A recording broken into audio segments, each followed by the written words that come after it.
Jesus never walked here, and no battles were fought atop this mountain. Yet it is one of the most important sites in biblical history. Now, new discoveries are putting to rest decades of debate about Qumran and the people who lived here.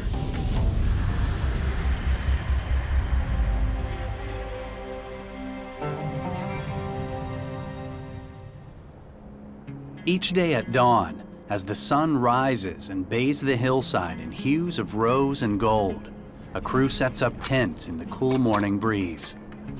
Dr. Randall Price of Liberty University leads a team that is only the third in history to undertake a major excavation on the Qumran Plateau. And this was a community unlike present-day Judaism. They were looking for their Messiah. They understood the scriptures. And so that fits more with what we understand, certainly in terms of the New Testament. They were looking for Jesus Christ. They had a very clearly defined understanding of who the Messiah was from the Old Testament scriptures, but then they had a developed view through the time between the Testaments, which is reflected here. At this site, pottery and its contents will help define who lived at Qumran. One discovery has already drawn a direct connection to the Dead Sea Scrolls. This is the only intact oil lamp that's been found out here? There was one just like this with a little shorter nozzle that was found in Cave 1 where the original scrolls were first found. It didn't have this little handle on the end. This is a Qumran-style oil lamp. It's around the 1st century BC. And so it's very unique, and it was found right here on the plateau along again with these deposits. And the fact that you found this within the community and similar pieces in the caves really draws a tight connection between the community and the caves in the writing of the Dead Sea Scrolls. Yeah, certainly in the time period as well. Previously, some scholars speculated the people of Qumran, the Essenes, simply stored the scrolls after they were brought there from Jerusalem. Some even suggested the Essenes knew nothing about the scrolls whatsoever. For years, liberal scholars tried to say that Qumran wasn't a religious community, but a couple of discoveries really refuted that idea pretty solidly. Now first, oddly enough, was the location of their latrines. Now 2 different religious texts, believed to have been written by the people that lived right here, spelled out very specifically where latrines were to be located, far outside of the community, and how they were supposed to be used. So archaeologists followed those instructions like a treasure map.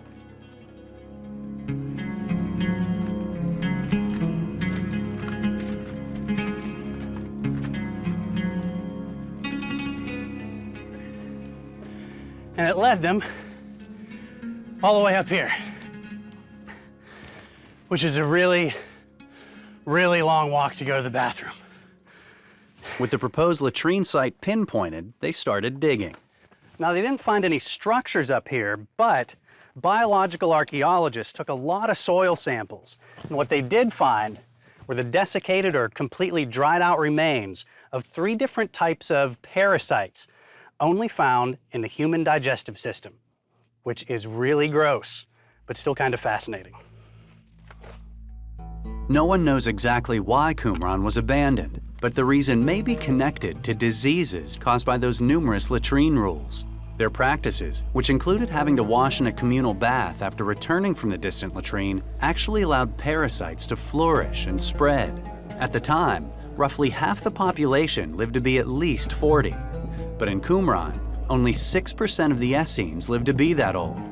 Those rules in the distant latrines were meant to help keep the community pure and clean. So it may seem like a surprise that Price and his team have also found numerous animal bone deposits very close to the settled area. We're finding hundreds of these burials, very carefully done. It's, by the way, the only place in the whole world we know of this kind of thing.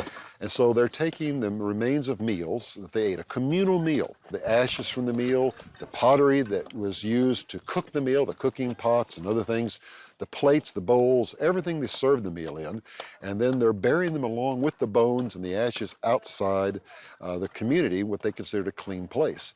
That shows a concern for Jewish ritual law.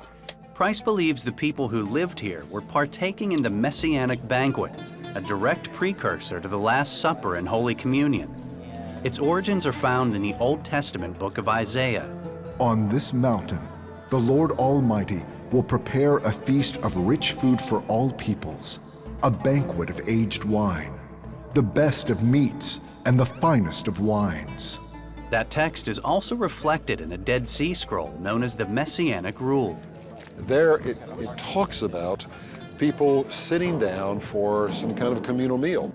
They shall eat in common and bless in common and deliberate in common. But it talks about the bread and the wine, the high priest, and then after him, the Messiah of Israel.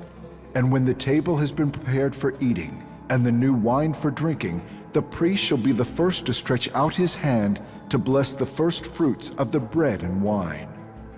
They shall separate from the habitation of unjust men, as it is written, prepare in the wilderness, make straight in the desert a path for our God. Now they anticipated this based on the Isaiah passage being in Jerusalem. So I think they're perhaps rehearsing that here in a way as later Christians did when they took the bread, they took the wine, and it was anticipatory of the Lord's death until he comes. So they're looking for the Messiah to come, and then the bones and everything related to it, because this was a sacred meal, the vessels and things that cooked the meal could not be used for common use again. So just as the sacrifices in the temple were treated as sacred and buried outside the temple area ritualistically, we're seeing the same sort of thing here. I think so. These are probably people who were priests connected with the temple at some point. They came out here separating from the community in Jerusalem, but they're following the same religious law. Each day, their work takes them closer to the culture of the people who lived here. They begin at dawn to avoid the overbearing desert heat. The work is slow and difficult, and they have to be meticulously careful, even though it takes pickaxes to break through the sometimes rock-solid ground. Even the smallest discoveries can prove significant. We also have a jar handle we found just this season with a stamp in it. So at first glance, you find something like this. It's a nice diagnostic piece, but Right. flip it over and you find a nice seal there. Right. While the jar handle is considerably eroded, experts at Hebrew University believe that is the Jerusalem seal from the Hasmonean period, roughly a century before Christ. Similar examples have been found in Jerusalem's Jewish quarter, but it's the first discovered at Qumran. And that will give us the kind of dating we need in sites like this. After a few hours of hard work, the team gathers for a late breakfast. It's interesting, we're breaking bread in sort of the same general location where there would have been people in this community enjoying the Messianic feast. You have to think of that every time you sit down for breakfast. We do. I mean, as our hands reach into the soil and touch the remains of their culture, we're kind of reproducing the same kind of cultural lifestyle, being in the same place. Yeah, something not too many people have had the opportunity to experience. That's right.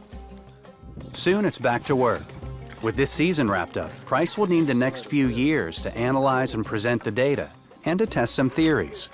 Now, do you see a relationship between the animals that were slaughtered here and the skins used in the writing of the Dead Sea Scrolls? It's a possibility. We can get ancient DNA from the bones where the collagen's still intact.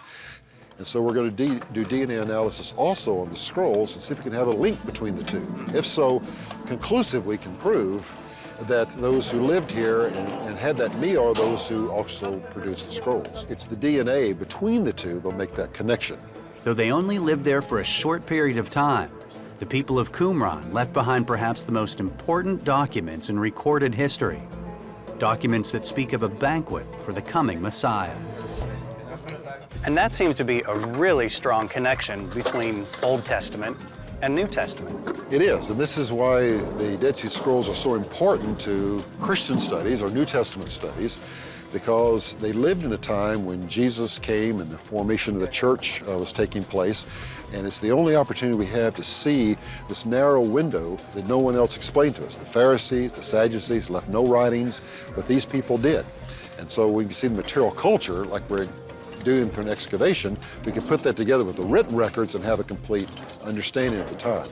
Right now, it appears the people of Qumran gathered together for ritual meals, honoring a Redeemer, the Christ, who wouldn't come for another 100 years.